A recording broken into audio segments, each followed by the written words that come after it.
What a massive win. Absolutely incredible. Yo, people. Welcome back to another episode of the Red Pitch Podcast. We done a show on Tuesday evening talking about the Tuesday's Champions League games. And now we're here to talk about last night's Champions League games, man. Obviously, I did ask you before. I said, Scans, do you think you can go through against Galatasaray? You just said, listen, man, you just want to win. No matter how it comes, you just want to get it over the line. And that's what you did, man. 4-0, man. Tell me about the game, man. Yeah, probably our best performance in, this year. From start to finish, man. The press was there. Solid in midfield. The midfielders played like they did last season when we won the league. Defense was solid. And it could have been 8 or 9 to score, to be honest with you, man. We had so many chances, especially in the first half. I didn't take them. Etatike was kind of greedy in the first half. I don't know if he was anxious to get that goal, but he had a few chances in the first half. Salah had, obviously, missed a penalty. He had another chance when he was 1-on-1 of the goalkeeper. Tried to dink him, probably should have gone round him. But it was that man again, Soberside, man, with the first goal. And what a great corner routine it was. So, you get what I mean? Real practice on the field. Probably wasn't on the training field. Peace FC you lot are now, isn't it? Yeah, but it wasn't a header. It wasn't a header. It was a nice little, tiny little finish with his left foot as well, man, to be honest with you. And obviously they worked on it in training, but they're probably going for his right foot. But that was his left foot, and it was a great little finish. He had another chance where he funded it as well. Keeper made a good save. But Galatasaray came not to play any sort of football, man. They were annoying me every minute on the floor. And we had a good ref.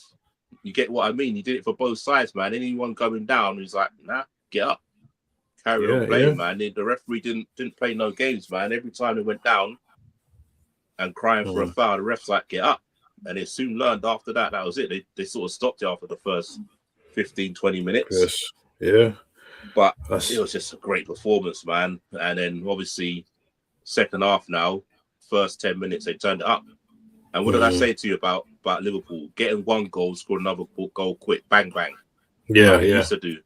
And that's exactly what we've done, man. We've got the 2 quick goals after half time. Game was done. It was finished. It was finished. I saw you had like 32 shots on goal. Like, 16 on target, 16 on target as well. So it wasn't just shots for the sake of shots. You get what I mean? So it was good. Yeah. Salah got his goal as well. It was a brilliant finish by him. That usual cut inside and bend it and top corner. So yeah, man, you got to be pleased with it, man. Got to be really pleased with it. But this is a standard, man. Gerald was saying it. McManaman was saying it. This is the standard that they got to do now. This is sort of effort we want. You get what I mean? The fans are up for it. So we got the win. That's the main thing at the end of the day, man. I said to you I was confident I would go through against Galatasaray. Obviously, I said I don't by any means necessary, but that performance, like, it gives you heart that when they want to perform, they can do it. Yeah. So now we're in the business end of the season, when, especially in the Champions League, it's like there's no gimme teams now, man. This is all or nothing. You get what I mean? Yeah, and obviously, you got PSG. Again, you're gonna want to avenge them this time. One sec, just got a question. You man did to Gala what we wanted you to do to Spuds. Right, exactly. No, bro, exactly that, man. That's exactly. But this is what I'm saying. But this is the story of our season, though. To be honest with you, BBK, it's like I've been saying it all season to Cav and everybody else. The big games, when it matters, these players get up for it. When we play these like, no disrespect to Tottenham, but I would call them at the moment. They're a small team. No. Disrespect them as much as you want. At the moment, they're a small team, innit? And Liverpool, we haven't performed against those teams this season. Look at the teams we've drawn at home to. All the teams that got promoted last year from the Championship, we've drawn against all of them. You get what I mean? We haven't done well. Like, if you look at our results in the Champions League, We've beaten Atletico at home. Mm. We've beaten Real Madrid at home. You get what I mean? We've beaten Inter Milan away. We beat Marseille away 3-0. You get what I mean? So the games sort of matter, and especially in the Champions. Like I said, the Champions League seems to suit our style of football more than the Premier League. Yeah. And the results prove it. You know what I mean? We came third in the league, even though we were doing poor in the league at the same time. And like I said, Galatasaray, they beat us 1-0, but away from home. But in the first leg, in the first 10, 15 minutes, we should have been 2 or 3 goals up. Where today we punished them. Exactly that, BBK. Jogging down to a level, yeah. But listen, like I was saying, PSG. How you do you feel confident going into that game? Or it's gonna be a tough game. I feel confident because of how the players will know they need to be up for it. If we're not up for that game, we're gonna get embarrassed. You get what I mean? Like PSG are now coming to their own, like they did last year in the Champions League. But the only difference this season is they haven't got the league wrapped up. Like last time, last time, right. So they can rest players in between games, and then obviously just come out today that they're not allowed to postpone their game again against Lens because they're in the fighting for the championship. So it's different. It's different situation this year, so they won't be able to have that rest before the game. If we go there, I don't know, we get a draw or we lose by 1 goal. I'm confident to him coming back to Anfield, to be honest with you. Yeah, and like BBK said, your first leg's at the Parc des Princes, and then coming back to Anfield. So you got to make sure you don't get like a Chelsea style beating. Just stay in the tie. First leg. Just stay in the tie in the first leg, man. But I'm a lot confident because, like I said, we seem to be up for the games, the big games, and this is going to be a massive game. And like I said, it's revenge. It's revenge. So Slot's been so fascinated with that game.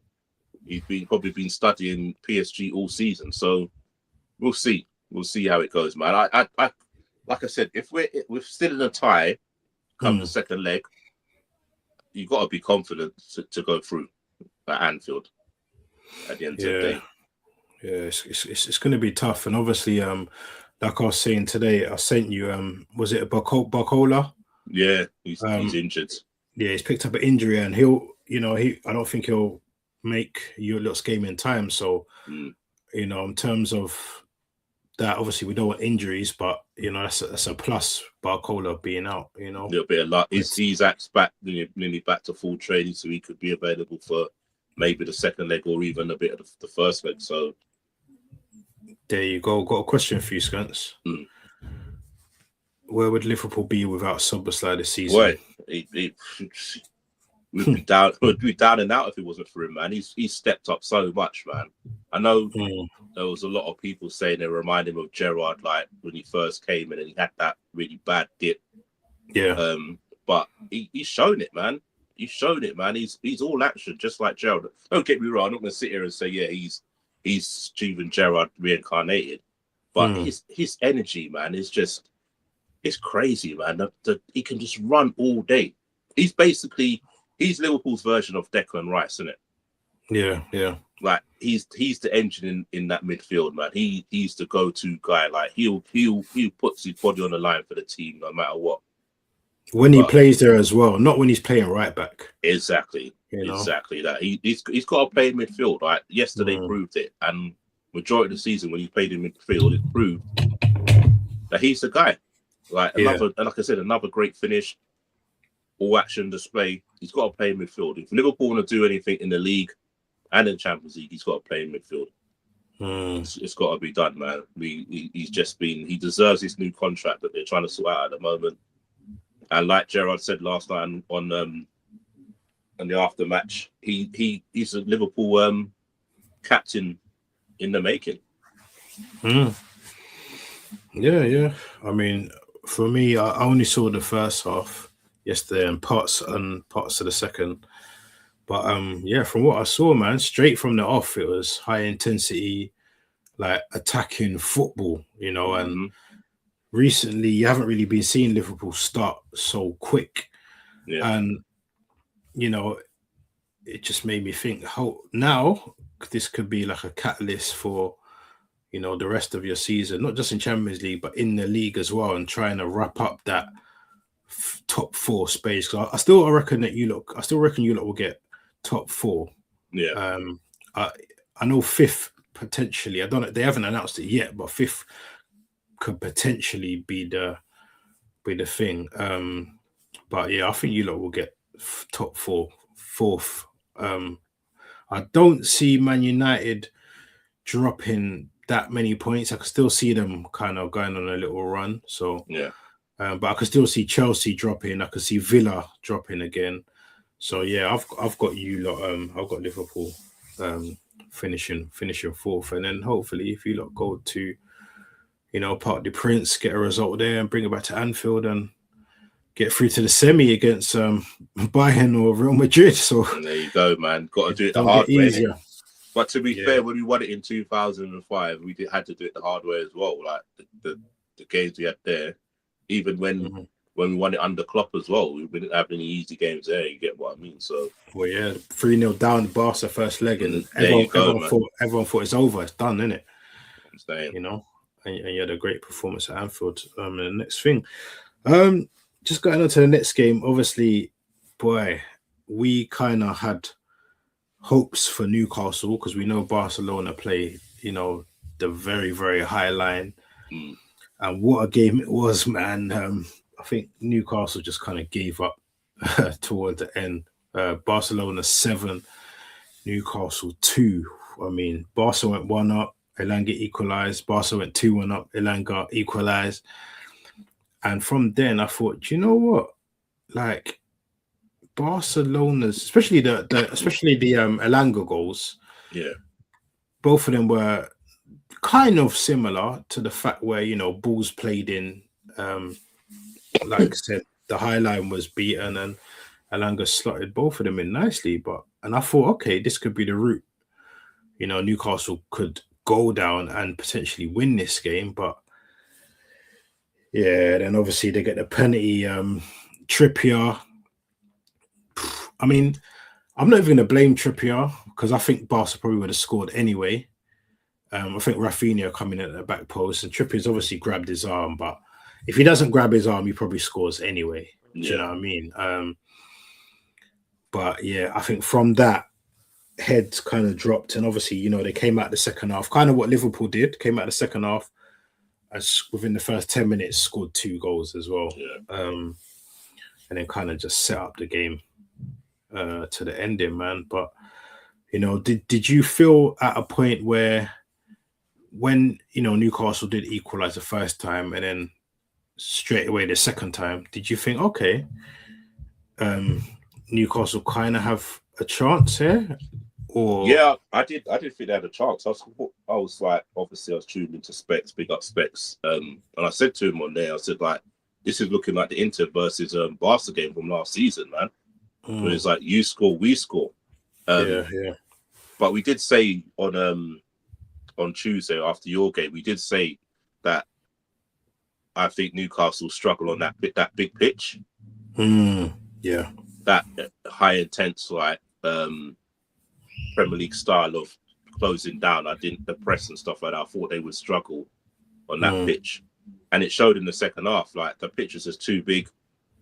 Barca started bopping it. Pedri just started like getting out of the press, and then that was it. They were knackered in that second half. You could see they were tired. Joe Linton, the energy went from him. Tonali, he was struggling. So it's just like I've always said to Specs and D-Man, is like Eddie Howe really hasn't got a plan B. Like that high intensity is what made Newcastle, which is nothing wrong with it. It's got them where they got them. But when you're playing in Europe, you can't be playing like that, especially against a team against Barcelona, man, and keep the ball so well. I know that they got their high line, but once they get out of the press, they're just gonna open you up, man. Every single goal seems to open them up, man. Like I know D-Man and especially Spets saying about Hall being the best left back in the world. Boy, he got found out on Tuesday, didn't he, man? Because the tats all seem to be coming down his sides. Do you know what? I need to ask you a question, right? Now, does it say a lot that Eddie Howe again made 5 subs yesterday? Visser and Voltemade weren't one of those subs. They were the guys brought in. We know they were their 2 main summer signings. Like you spend 100 million pound on 2 strikers, and none of them can get a game against Barcelona in the Champions League. Like, do you feel that that's kind of signals how's, I could say, the end for these 2? Because come on, how are you not playing either of them? Do you know what I mean? Voltemade started well. Visser, when he came back from injury, scored and seemed to start well. And then now these guys just can't seem to. He'd rather play Gordon up front than these 2. Do you think that's the end for them 2? Is it the end for them or is it the end for Howe? Because remember, he's the one who sort of like got the sporting director, got his own way. Yeah. So you can't even say that this sporting director is not his signing. They were his signing. You get what I mean? He was the main man around at the time in the summer, picking these players. So you've picked these 2 players, and now all of a sudden you don't think they can work in your system. So what does that say about you and your talent ID? Yeah, because Voltemade alone was like 70 mil, right? Yeah, he was 70 and what? Visser was like about 30, 40. No, he's about 55, I think it was. Jesus. So that's 100+ million on these 2 guys you've got sitting on a bench. And, you bring on Ursula, and then you bring on, obviously, Jacob Murphy and then a couple of defenders and Willock. But remember, I remember trying to sell Oslo in the summer. He didn't really rate him. He was sort of trying to sell him in the summer. Now all of a sudden, he's better than Visser and Voltemade. And Visser, remember Visser was, what's it called? Scored 20+ goals last year for Brentford. So he's not doesn't know getting used to the Premier League or anything like that. He's ready made for the Premier League. So that, to me, the board going to look at this now saying, look, we trusted you over our sporting director, and you wanted these players. You've gone out with your nephew. You scouted these 2 players. You brought them in, and now you're not using them. Are we now going to trust you again now in the summer? Because if he kicks up a fuss again and says, "Oh, I can't work with this sporting director," he's got no leg to stand on. You get what I mean? We didn't have one last summer. You picked these 2 players, and now they're surplus to requirements. I think if they don't get into any type of Europe, I think they're going to get rid of Howe, but I reckon they might get rid of him anyway, because I feel like it's going stale. Like when he came in, he done a good job. Obviously, they were in, the relegation zone, and he got them out of that. Won them a Carabao Cup, got them into Champions League a few times as well. But I feel now like, it's just getting a bit stale. And like you just saying, like, he's had chances, he spent money. Do you know what I'm saying? And obviously, before when, I don't know if it was Specs or D-Man was saying like they haven't spent the Isak money yet. So are they going to allow Eddie to so-called spend any of that money this summer? Exactly, bro. And then if they do, on who? Like, do you get what I'm saying? You've just bought Erlanger in, you've just bought Voltemade, you just bought Visser. If you're sending any of them, you ain't gonna get your 70 mil back for Voltemade. Nope. And Murphy, Jacob Murphy as well, they brought in the summer. Yeah. Boy. So we shall see. Mate, Erlanger, you mean?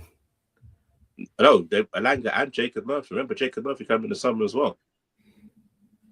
Murphy? Not Jacob Murphy. The other one from Villa.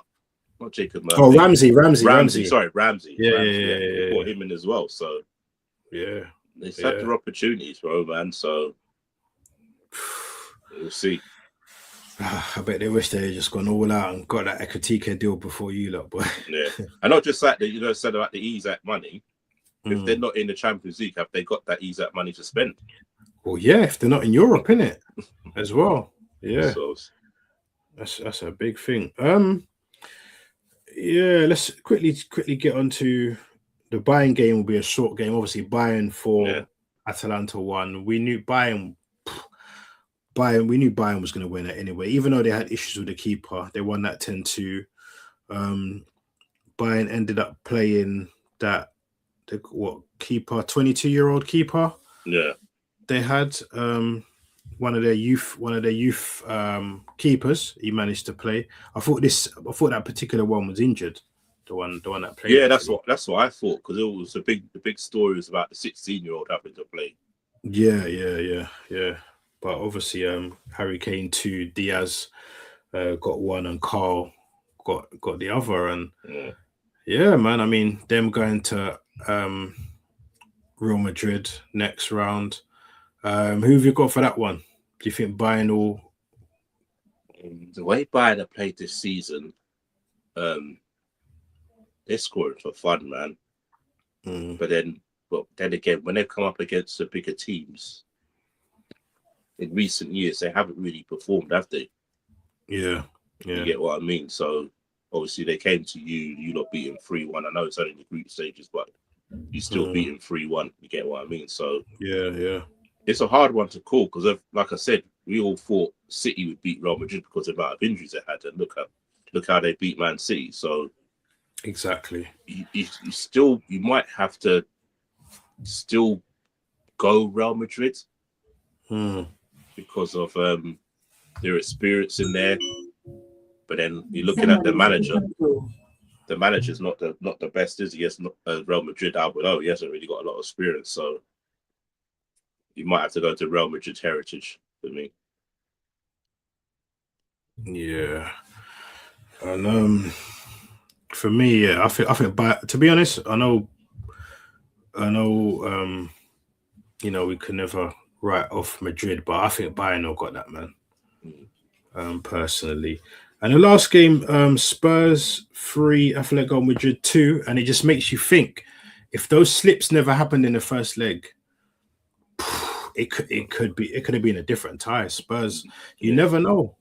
3 goals were caused by slips in that first game.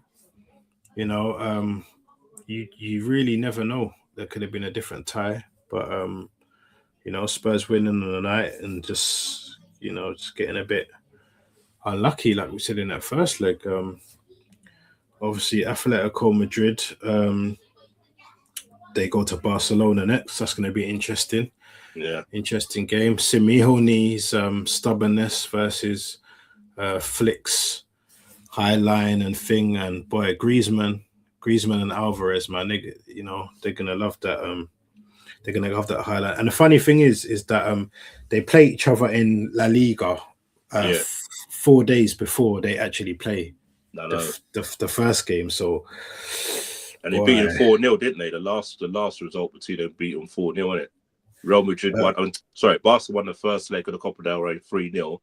3-0, and then they beat them 4-0 in the return leg. So it's going to be interesting, man. It's going to be interesting, man. It's going to be a good game, and hopefully, like I said, if we get past Sporting, then we'll have one of those guys, man. So yeah, I mean we beat Atletico 4-0 in the group stages, like we beat Bayern 3-1, but it's the beginning stages, man. It's crunch time. Everyone's going to be up for it. Everyone's going to be a lot better than they were in the group stages. So this is where you have to really have your wits about you and get through. But I don't know who's going to get through that game, man. It's just going to depend. Yeah, I feel like the first leg could go how the Copa del Rey went. It could be a Barca win 3-0 and then a return Atletico 3-0 and go to extra time or something like that. Man, Who's at home? Who's at home in that one? Did they both go through the qualifiers, or did Barca finish in the top 8? I can't remember which finished in the top 8. I think, did Barca finish top 8? I'm not sure. I'm not sure if Barca finished top 8. I'm not really sure. I was trying to look, but because I can't think of who's at home in the first leg. Of what, this game? Yeah. Atletico's at home first. Okay. Atletico's at home first. So that means Barca must have didn't qualify then. Yeah. No, sorry, my mistake. Barca are home first. Yeah. Okay. Barca are at home first, and then the away legs in Atletico. So Barca at home. So yeah, it's gonna be interesting. It's gonna be interesting, man. BBK says Barca were 5th. Okay, so yeah. Okay, yeah. They're all right, man. But cool, man. I got a quick question for you before we head out. Are you confident for Sunday's game? Cup final, Carabao Cup. Final. And then another question. Are you bothered if you win it or not? I'll answer the second question first, and that is I am bothered because I want to win any final we're in. I don't care what it is. I want to win, because it's a final. So yeah, I do want to win. And am I confident? You know what? I'm not gonna lie. I am confident. Whether that's confident, whether that's me saying we're gonna win it, confidence. But I am confident. I feel that whenever we've played, whenever we played him in recent times at Wembley, I know it's been Community Shield and that and stuff that we've won the past couple of times we've played them there. But I feel that at Wembley we tend to play a decent game. Yeah, we tend to play a decent game at Wembley, and I agree with like BBK says. I won't crush out if we lose, but a trophy will be nicer. Yeah. Do you know what I mean? And the thing is, if we lose, I wanna say that we lost, but we gave it our all. Yeah. You know what I'm saying? Like we put in a performance and we gave it our all, and we just came up short. I can accept that. But if we play horrible football and we lose, and there's nothing we can really take away from it, I'll be very disappointed.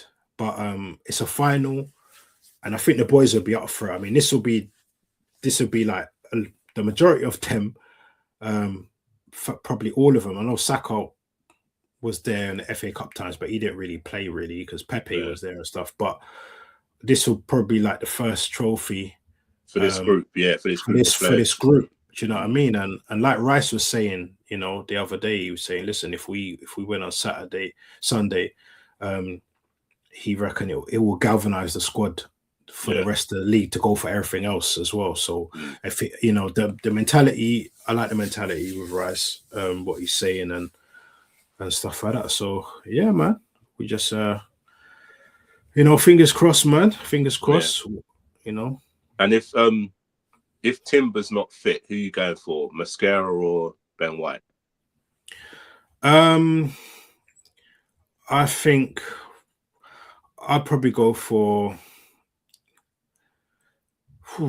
Because I feel like Mascara is probably more equipped defensively, especially to deal with a Doku if Doku plays or whatever.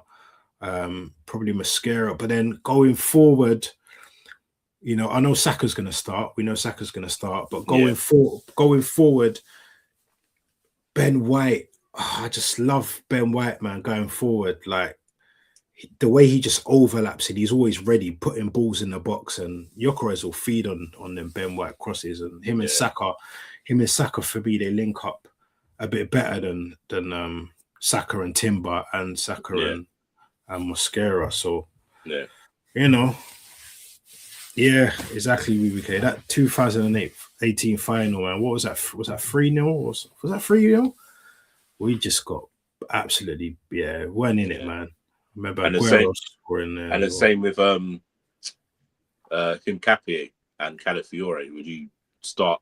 Because for me, Nkapie has been a form fullback. Even though Calafiore started the season really well, man, until he picked up injuries. But again, I think like you, I think he's better defensively than Calafiore. Where Calafiore is better going forward. So it sort of balance itself out. And if you have Ben White marauding down the right, then obviously Nkapie just stay up left back to keep it more solid. So it's interesting. You've got a few little interesting battles. How's Pep's going to play it as well?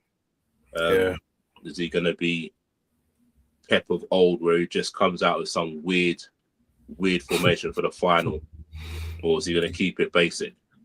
Yeah, exactly. I mean, he's going to want to, after, the Real Madrid results and the West Ham result, and obviously getting the yellow cards in, the Madrid game as well the other day. Like, he just, there's rumors flying around that Pep's had emergency meetings and thinking about leaving this summer as well.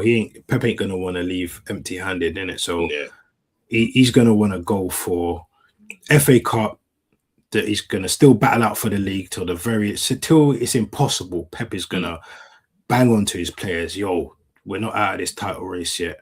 Yeah. And on Sunday he's going to want to win that as well. Pep's definitely going to win it. So definitely. We'll see, man. But fingers crossed, man. BBK said White, so he would play White as well. So we just got.